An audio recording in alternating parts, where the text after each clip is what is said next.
já parou para pensar como que funciona a sua mente? Como que você acessa a realidade, os eventos externos, interage com as outras pessoas e tem a sua própria experiência do jeito que tem? As emoções, e depois você tem os comportamentos e ações e reações de acordo com as coisas lá de fora. A programação neurolinguística ela tem um modelo de comunicação e percepção que inclusive explica um dos conceitos da PNL, que é o estudo da estrutura da experiência subjetiva. Porque nós temos experiências subjetivas e não objetivas, não tem como a gente contar para outra pessoa como é e ela compreender 100% como é, né? Não é verdade? E ela funciona mais ou menos assim. Nós temos a realidade ao nosso redor, as nossas percepções diversas, coisas diversas para serem percebidas. Nós temos muitas e muitas informações e nós captamos essas informações através dos nossos 5 sentidos, que a programação neurolinguística chama de sistemas representacionais: visual, auditivo, sinestésico, olfativo e gustativo. O sinestésico representa muito mais do que o tato, representa a nossa percepção, aquilo que a gente sente, que vai muito mais do que apenas o toque, né? Sensações corporais e muito mais. E você não consegue captar todas essas informações ao mesmo tempo. Muito dessas informações é perdido no meio do caminho. Por exemplo, você não está consciente o tempo todo da sua respiração, tá?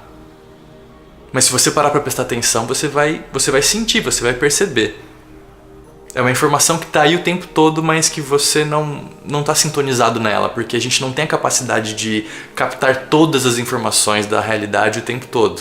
A gente não consegue enxergar todas as coisas e processar todas as coisas ao mesmo tempo, todos os cheiros, todos os sons, todas as coisas que estão ao nosso redor. Então a gente omite boa parte dessas informações. Além de omitir, então a gente pega só um pouquinho de informação. Dentro desse mundo gigante de informações, a gente pega só um pouquinho.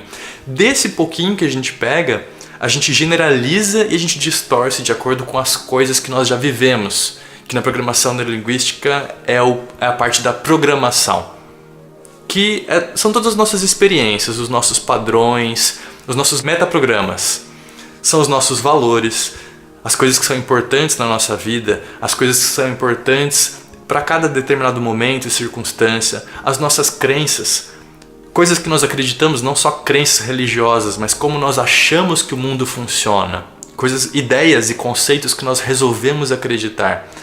Todas as nossas decisões na nossa vida, as nossas atitudes, as memórias, coisas que aconteceram na nossa vida e também os significados que nós demos para os eventos, para as coisas que aconteceram, as nossas estratégias mentais, os nossos hábitos, como que a gente faz o que a gente faz, as nossas sequências de ideias, né? As coisas que nós gostamos, tudo isso. Então, todas essas informações que vêm, essas poucas informações que a gente capta do meio externo, passa por todo esse processamento, passam por esses filtros e aí elas ficam extremamente distorcidas.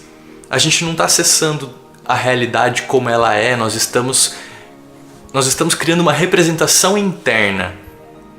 Então esse acessar esse meio externo gera essa mudança dentro de nós que cria essa representação interna, que são os nossos mapas neurolinguísticos, que são codificados através da mesma forma que a gente acessa, né?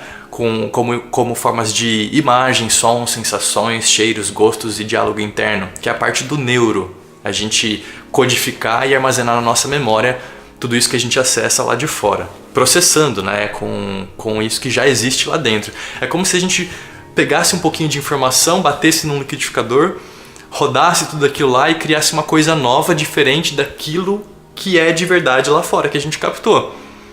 Isso tem uma mudança também no nosso estado emocional, de acordo com... Porque o mesmo evento, né, como eu disse, o mesmo evento vivido por pessoas diferentes vão causar mudanças de estado diferentes. Uma pessoa vê um acidente, por exemplo.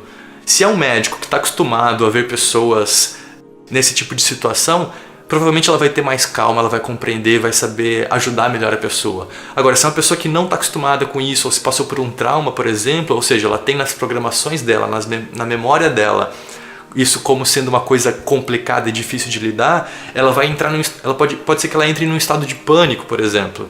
As informações do meio externo passam por esses filtros e geram esse nosso estado, mas que depende desse conteúdo que nós temos.